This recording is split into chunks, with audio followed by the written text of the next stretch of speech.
بسم اللہ الرحمن الرحیم۔ السلام علیکم۔ میں للیتا جی کو پہلی بار سن 2008 میں ملا تھا۔ اردو بولنے اور بات کا طریقہ انتہائی سلجھا ہوا اور نفیس تھا۔ رکھ رکھاؤ میں ایک اپنی جاذبیت تھی۔ اس ملاقات کے کئی برس بعد مجھے معلوم ہوا کہ للیتا جی کبھی ہندو ہوا کرتی تھی۔ وہ مسلمان کیسے ہوئی، یہ لکھنے کی اجازت انہوں نے مجھے کچھ دن پہلے ہی دی۔ ان کا واقعہ انہی کی زبانی آپ کے سامنے رکھتے ہیں۔ ناظرین، سن کر آپ سب کا ایمان بہار ہو جائے گا۔ وہ کہتی ہیں کہ ہمارا سارا خاندان ممبئی میں رہتا تھا۔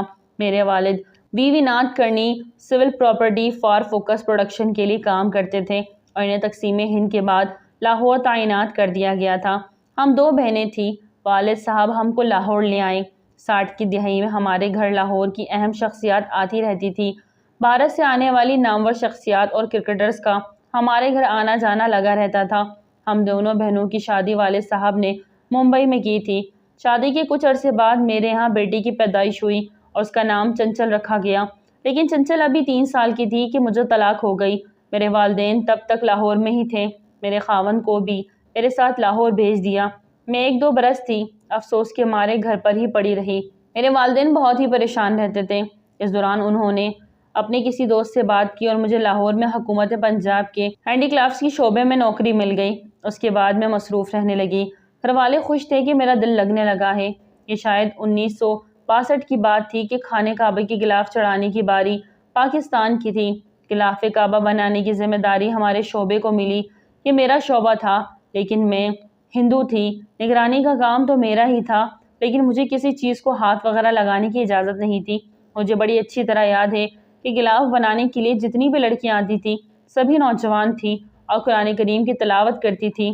خیر، میں بھی دل سے سب کا احترام کرتی تھی اور میں اپنے کام میں بھی کوئی کوتاہی نہیں برتتی تھی۔ اسی دوران مجھے عجیب سے خواب آنے لگے۔ میرے ساتھ ایسا پہلے کبھی بھی نہیں ہوا۔ ایک خواب یہ تھا کہ میں چنچل کے ساتھ ایک اونچی پہاڑی پر بیٹھی ہوں اور دور ایک کالا پتھر ہے جس کے ارد گرد چونٹیاں گھوم رہی ہیں۔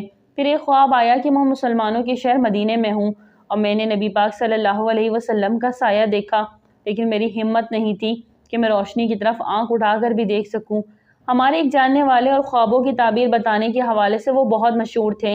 میں نے ان سے خوابوں کی بات کی تو انہوں نے کہا تم اور تمہاری بیٹی کسی دن مسلمان ہو جاؤ گے۔ اس وقت میں نے سوچا کہ بھلا ایسا کیوں کروں گی۔ 1-2 سال گزرے کہ میرا اسلام کی طرف رجحان بڑھتا چلا گیا۔ اسی دوران میرے والد نے کہا کہ تم مال روڈ پر ہینڈی کرافٹ کی اپنی دکان کھول لو۔ میرے خیال سے لاہور میں کسی لڑکی کی پہلی دکان تھی۔ لوگ دور دور سے میری دکان پر آیا کرتے تھے۔ میں نے اس دکان کا نام پاپولر پروڈکشن رکھا تھا۔ شاید یہ دکان اب بھی مال روڈ پر ہو۔ میں نے سنا تھا کہ اس کا نام کشمیری ہینڈی کرافٹ ہے، اس سے کچھ ملتا جلتا رکھ دیا گیا ہے۔ میں 20 سال سے زائد عرصہ ہوا پاکستان نہیں گئی۔ دکان بہت ہی شاندار تھی۔ میں نے کچھ ملازم بھی رکھے۔ اس دوران میں نے دل میں فیصلہ کیا کہ میں مسلمان ہو جاؤں گی۔ میرے خواب بڑھ گئے تھے اور اسلامی تعلیمات کی طرف رجحان بھی۔ میرے مسلمان لڑکیوں سے رابطے بھی تھے۔ میں مسلمان ہوئی تو گھر میں بھی بتایا۔ میرا نیا نام شاہدہ تھا۔ یہ میرے لیے ایک مشکل دور تھا۔ یہ مذہب کی تبدیلی کوئی آسان کام نہیں ہوتا۔ ایسا کہنا آسان ہے، لیکن کرنا انتہائی مشکل ہوتا ہے۔ ہمارا خاندان برہمن خاندان تھا۔ ایک دم کہرام مچ گیا۔ گھر والوں نے میری بیٹی کو دوبارہ ممبئی اس کے والد کے پاس بھیج دیا۔ وہ 9 سال کی ہو گئی تھی۔ میرے گھر والوں نے مجھ سے بات کرنا تک چھوڑ دیا تھا۔ میں بھی ڈٹی رہی۔ اس کے کچھ عرصے بعد ہی میں نے ایک مسلمان لڑکے سے شادی کر لی۔ وہ بہت ہی اچھا انسان تھا۔ انہوں نے میرا ہر طرح سے ساتھ دیا اور مجھے کسی طرح کی کمی نہ آنے دی۔ میرے والدین مجھ سے تقریباً 10 سال تک ناراض رہے، لیکن پھر تعلقات بہتر ہونا شروع ہو گئے۔ آخر والدین ہی والدین ہوتے ہیں۔ چنچل کے اس کے والد نے شادی کروا دی اور وہ اپنے خاوند کے ساتھ کینیڈا چلے گئی، لیکن میرا مسلمان ہونا اس کے لیے تانا بنا رہا۔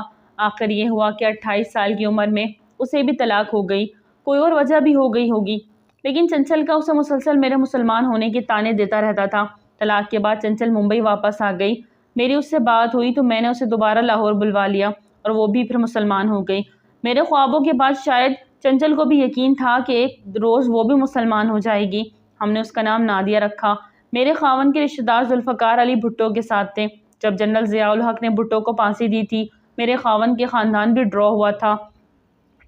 میرے خاوند کے بھائی کو بھی شاید ٹانگ پر گولی بھی لگی تھی۔ حالات کو دیکھتے ہوئے میرے خاوند نے کہا کہ ہمیں پاکستان چھوڑ دینا چاہیے۔ ہمارے پاس 2 آپشن تھے، ایک کینیڈا کی اور دوسرا برطانیہ کی۔ ہم نے برطانیہ کا فیصلہ کیا اور سب کچھ بیچ کر لندن آ بسے۔ میرے والد کی لاہور میں بہت جائیداد تھی، لیکن مسلمان ہونے کی وجہ سے مجھے کچھ بھی نہ مل سکا۔ میرے والدین کی کوشش بھی تھی، لیکن خاندان والوں کا دباؤ بہت زیادہ تھا۔ میرے خاوند کا 10 سال پہلے انتقال ہو گیا۔ نادیہ میرا اب آخری سہارا ہے۔ میری آخری خواہش ہے کہ مرتے وقت ہم دونوں ماں بیٹی کو کلمہ نصیب ہو، آمین۔ ناظرین ویڈیو اچھی لگی تو لائک کریں، چینل کو سبسکرائب کریں اور دعاؤں میں یاد رکھیں۔ السلام علیکم۔